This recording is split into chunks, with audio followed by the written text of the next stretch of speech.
안녕하세요. 저는 프론트엔드 개발자 송유창입니다. 네, 저는 우아한 형제들에서 프론트엔드 개발하고 있고요. 여러 가지 서비스를 진행하고 있는데요. 그 중에서 제가 맡은 서비스는 배민 선물하기 그리고 배민 쇼핑 라이브입니다. 프로그래밍을 처음 시작하게 된 건 사실 게임을 만들고 싶어서였어요. 2012년 정도에 애니팡이랑 한참 그런 모바일 게임이 잘 되면서 모바일 게임 스튜디오들이 정말 많이 생겼거든요. 덕분에 저도 모바일 게임 스튜디오에서 게임 클라이언트 개발자로 처음 시작할 수 있게 되었고요. 지금은 웹 서비스 쪽으로 옮겨 나온 다음에 야놀자, 우아한 형제들 거치면서 노드.js로 백엔드 개발도 했고요. 프론트엔드 개발하고 있습니다. 처음에 프로그래밍을 이제 시작하게 된 거는 고등학교 때부터 프로그래밍을 하고 있었긴 했는데 당시에는 책이 그렇게 많지 않았어요. 만약에 책으로 이제 해결되지 않는 것들은 조금씩 인터넷에 커뮤니티들이 생겨났어요. 그래서 그런 곳들에서 글도 좀 찾고, 당시에는 게시판이라고 많이 불렀던 것 같은데 게시판들에서 글 많이 보고요. 제가 IT 서비스 회사로 처음 옮겼을 때가 야놀자였는데 레저 파트를 처음 오픈할 때가 있었어요. 저를 포함해서 백엔드 프로그래머 2명이서 시작을 했고요. 그리고 인력 지원 같은 것들이 조금 꼬여가지고 처음 전시부터 주문이 되는 모든 부분에 다 관여를 했었고요. 런칭을 했는데 당시에 반응이 되게 좋았어요. 구체적인 숫자는 말씀드릴 수 없지만 매출이 굉장히 좋은 편이어서 당시에 그 프로젝트에 참여했던 분들이랑 다 같이 영화관에 가서 영화도 같이 보고 치얼업 했던 기억이 납니다. 이제 내 컨텐츠를 만드는 회사에 가고 싶다라는 게 사실 니즈가 있었어요. 그래서 선택된 건 사실 게임 회사였고요. 제 의도와는 상관없이 회사들이 먼저 없어지는 걸 보고 조금 더 탄탄한 자본력으로 서비스를 이어갈 수 있었으면 좋겠다라는 생각을 해서 IT 서비스 쪽으로 이어질 수 있게 됐고요. 그러다 보니까 이제 어떤 개발 문화가 좋다라는 걸 사실 고려하지 못하고 생업을 이어가는 단계에서 회사를 계속 선택했어요. 그러다가 이제 야놀자에서 우아한 형제들로 이직할 때는 당시에 우아한 형제들은 개발에 관련한 글이나 뭐 인터뷰나 이런 것들이 많이 있었어요. 그래서 개발을 되게 좋게 생각하시는 상태였던 것 같고, 제 주변에 취직하셨던 분들도 사실 좋게 얘기를 해주셔서 좋은 개발 문화 그리고 도전적인 과제가 있는 곳으로 이직을 했습니다.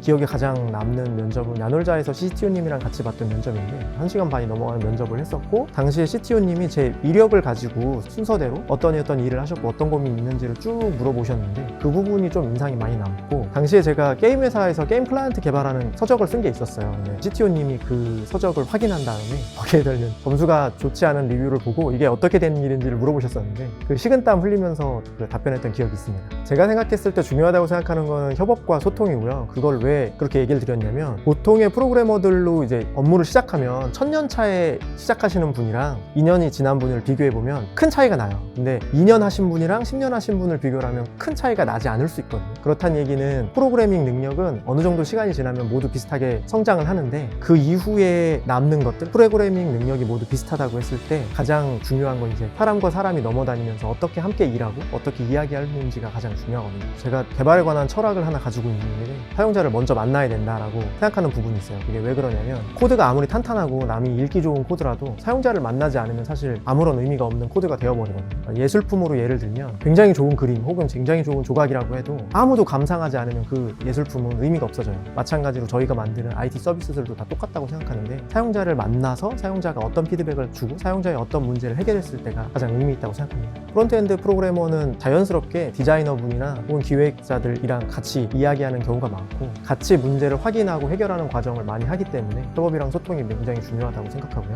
프론트엔드 프로그래머는 사실은 그 결과물이 눈에 보이게 만들어지는 것들을 만들어내요. 그러다 보니까 정말 운이 좋으면 제가 만든 서비스를 대중교통 같은 거에서 이동하다가 발견할 수 있거든요. 최근에도 그렇고 그 전에도 그렇고 그 지하철 같은 걸 출퇴근하는 길에 누군가 내 서비스를 확인해서 사용하고 있는 거를 볼 때가 있어요. 그러면 굉장히 뿌듯하고 그 다음부터는 어떻게 쓰고 계신지 알고 싶어가지고 힐끗힐끗 보기도 하고 그렇습니다. 처음에는 사실 부트캠프에 대해서 잘 몰라가지고 거기서 뭘 배우는지 잘 몰랐었는데, 네카라쿠베 과정이었는지 어디서인지 아무튼 과정을 한번 보고 나서는 굉장히 저희가 현업에서 해야 되는 과정들을 순차적으로 다 배우고 있구나 라는 생각은 했고요. 다만 조금 안타까운 건 생각보다 그 기간이 좀 짧다고 생각했어요. 왜냐면 전체적으로 그런 걸 다 훑어서 한번 보려면 1년 이상 시간이 걸릴 텐데 그 굉장히 버거운 학습을 하시고 계시구나 라는 생각을 좀 가지고 있습니다. 작년부터 스터디를 진행하고 있는데, 스터디 진행하면서 사실은 되게 감동을 많이 받아요. 왜냐면 시작할 때는 사실 제가 무언가를 알려드려야 되는 입장이라고 생각하고 시작을 했는데, 막상 스터디가 진행되면 제가 알려드리는 것보다 거기서 함께 참여하시는 분들을 통해서 제가 배우는 게 더 많거든요. 각자 대하는 태도도 다르고 코드를 바라보는 자세 같은 거 혹은 철학도 다 다르기 때문에 그래서 배우는 게 되게 많아서 그런 부분 굉장히 좋다고 생각하고요. 그래서 기회가 된다면 여러분들도 어떤 블로그에 글을 쓰시거나 강의를 만들어 보시거나 하는 건 굉장히 좋은 것 같다고 생각합니다. 되게 자연스러운 단계라고 생각해요. 그러니까 수요와 공급 때문에 만들어지는 일이라고 생각하고요. 그 코로나 시대가 되면서 정말 많은 기업들이 더 디지털 전환을 많이 했기 때문에 그만큼 그런 일을 해줄 사람이 필요해서 자연스럽게 올라간 일이라고 생각하고, 그리고 제가 이 일을 처음 시작했을 때에 비해서 프로그래머를 바라보는 시선이 많이 바뀌었어요. 이런 게 뭐 초봉 때문일 수도 있지만 전체적인 시야가 바뀌었는데, 예를 들면 제가 시작할 때만 해도 한 40대에는 치킨집을 차려야 되는 되게 어려운 업무처럼 바라봤는데, 지금은 더 길게 일하시고 N사 중에 한 곳에서 지금 정년퇴임하신 프로그래머 분이 나오셨어요. 그래서 꽤 오래 일할 수 있는 이제 태동하는 단계의 직업이라고 생각이 들고요. 연봉 때문인지 어떤 것 때문인지 모르겠지만 정말 많은 분들이 프론트엔드든 백엔드든 프로그래머를 하려고 지원을 하고 계신데, 저는 사실 그게 좋다고 생각해요. 전체 풀이 넓어져서 그 중에서 자기가 모르고 있던 재능을 발견하시고 더 좋은 프로그래머들이 그 필드에 더 많이 나오실 것 같아서 좋다고 생각합니다. 복수의 부트캠프를 확인하시고 커리큘럼을 먼저 보셨으면 좋겠고요. 그리고 그 졸업자가 어디에 취직을 했다 보다는 거기서 어떻게 학습을 하셨는지에 대해서의 후기들이 좀 있을 거예요. 블로그나 이런 것들이 좀 남아있는 걸 저도 확인했는데, 그 후기를 좀 보셨으면 좋겠어요. 그래서 예를 들면 그 부트캠프가 굉장히 주입식으로 어떻게든 설명을 하고 넘어가는 걸로 끝난다면, 사실 그런 곳들보다는 생각할 시간을 충분히 가지고 그 과제를 해결하기 위해서 노력하는 시간들이 주어지는 것들, 그리고 원리를 조금 더 설명해 주시는 곳들이 더 좋다고 생각합니다. 그 강사분들이 가지고 있는 커리어 패스를 들으실 수 있다면 한 번은 들어보시면 좋을 것 같아요. 그러면 지금 갖고 계신 공포심을 조금 내려놓으실 수 있거든요. 이게 무슨 얘기냐면, 각자 스토리를 들어보면 그 자리에 올 때까지 굉장히 각자의 우여곡절이 있었을 거예요. 그래서 내가 지금 거치는 단계가 이제 시작이니까 굉장히 두려워 보이지만, 어느 정도 시간이 지나고 나면 각자의 길을 통해서 그 필요한 자리에 가시게 될 거거든요. 그렇기 때문에 그 이야기는 한 번쯤 들어보셨으면 좋겠다고 생각합니다. 네, 제가 운이 좋아서 우한영재들에서도 이제 면접에 들어가고 있는데, 좀 이력서도 먼저 검토하게 돼요. 그러면 사실 그 공포를 좀 내려놓으셔도 돼요. 그러니까 비전공이다 전공이다 라고 하는 거를 어느 대학교에 어떤 과를 나왔는지 사실 보지 않고요. 그리고 여러분의 사진이 어떻게 들어가 있는지도 보지 않고, 성별이나 출생 연도가 어떻게 되어 있는지 보지 않아요. 그러니까 전공이나 비전공도 사실 그거와 똑같이 고려의 대상이 아니고요. 다만 여러분이 어떤 생각을 가지고 어떤 문제를 푸셨는지를 조금 더 알고 싶어요. 그래서 그 문제를 풀 때 어떤 생각을 하셨는지 더 궁금하기 때문에 그런 공포심은 좀 내려놓으셔도 되고, 자연스럽게 현업에서 일을 하시면서 내가 필요한 부분에 대한 키워드들이 조금 나올 거예요. 그럼 자연스럽게 그게 컴퓨터 관련한 뭐 자료 구조나 혹은 디자인 패턴 같은 게 필요하면 자연스럽게 흘러가면서 공부가 되실 겁니다. 저도 비전공이기 때문에 비전공일 때 이제 어떤 두려움이 있는지를 좀 알 수 있는 부분이 좀 있는데, 제가 시간이 많이 지나 보니까 그 부분들은 사실 크게 걱정하실 부분이 아니었어요. 왜냐하면 업무를 진행하다 보면 어떤 부분이 필요한지를 좀 더 알게 되시고, 그리고 마찬가지로 제가 비전공이지만 불구하고 프로그래머가 될 수 있고, 혹은 게임 개발을 하다가 서버 개발을 하다가 다시 지금은 프론트엔드 개발을 할 수 있는 부분들에 있어서도 제가 어떤 거를 잘 전공했기 때문이 아니라 그때그때의 필요한 어느 정도의 운들이 좀 작용을 해요. 그러니까 그때 함께 일했던 분들이 어떤 생각을 가지거나, 혹은 저를 면접 봐주는 분이 어떻게 생각하시거나 하는 것들이 좀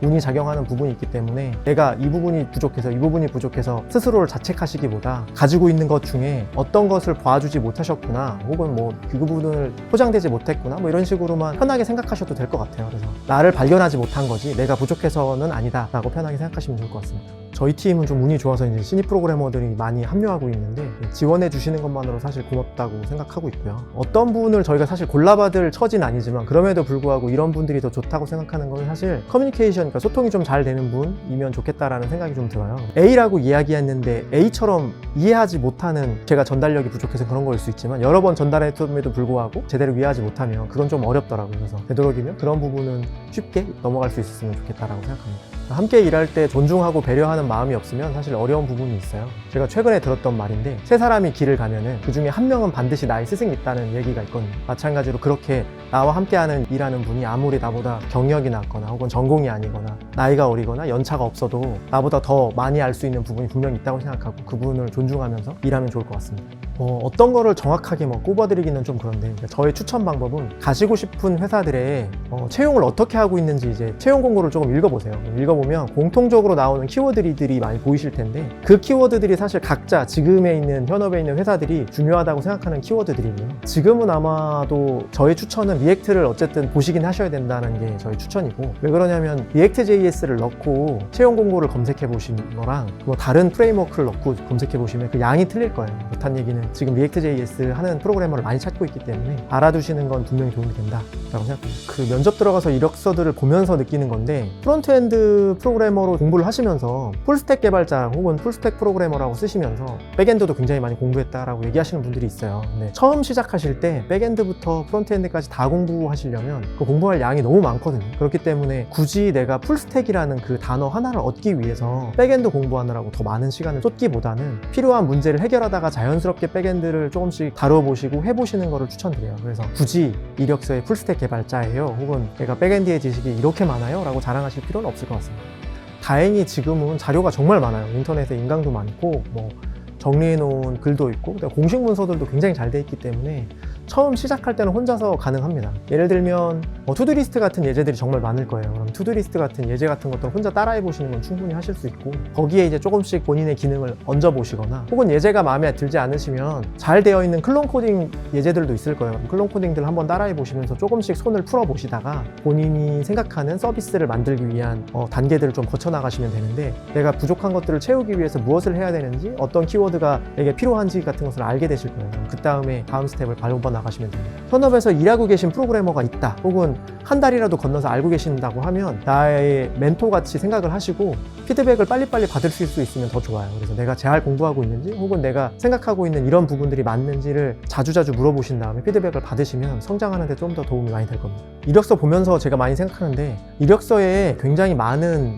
기술들을 다룰 줄 알아요. 쓰시는데 그렇다기보다는 그냥 채용 공고에 나와 있는 우대사항이나 혹은 필수사항들을 내가 제대로 하고 있는지를 비교를 하셔서 그것을 잘 하고 계시다면 그것들을 좀 나열해 주시고 하지 말아야 된다고 제가 추천드리는 건 상중하로 표현하거나 내가 굉장히 잘해요 라고 표현하시는 건 좀 지양해 주셨으면 좋겠어요. 왜냐면 각자가 바라보는 상과 하가 각자 다르기 때문에 여러분이 상이라고 썼을 때 이제 면접관들이 얼마나 알고 있는지를 더 깊게 캐물을 수 있거든요. 준비가 돼 있지 않다면 그것 때문에 어려움을 겪으실 수 있는 게 있고요. 그리고 프로젝트를 이제 여러 개 나열하실 텐데 저는 추천드리기를 대표 프로젝트 하나를 굉장히 상세하게 설명하시기를 좀 추천을 드려요. 그래서 어떤 배경을 가지고 이 프로젝트를 진행했고 여기서 내가 어떤 실적, 예를 들면 그 실적이 단 한 명의 사용자를 만났거나 혹은 기존에 10초 걸리던 일을 3초로 줄였다. 그런 것들도 다 성과가 되기 때문에 그런 부분 좀 설명을 해주시고 만났던 문제 그리고 문제를 해결하기 위해서 어떤 해결책들을 찾아 나가시고 하셨는지를 좀 알려주시고 뿐만 아니라 더 좋은 게 있다면 이제 문제를 해결했을 때 당시에는 시간이 없어서 A라는 방법으로 해결을 했는데 찾아보니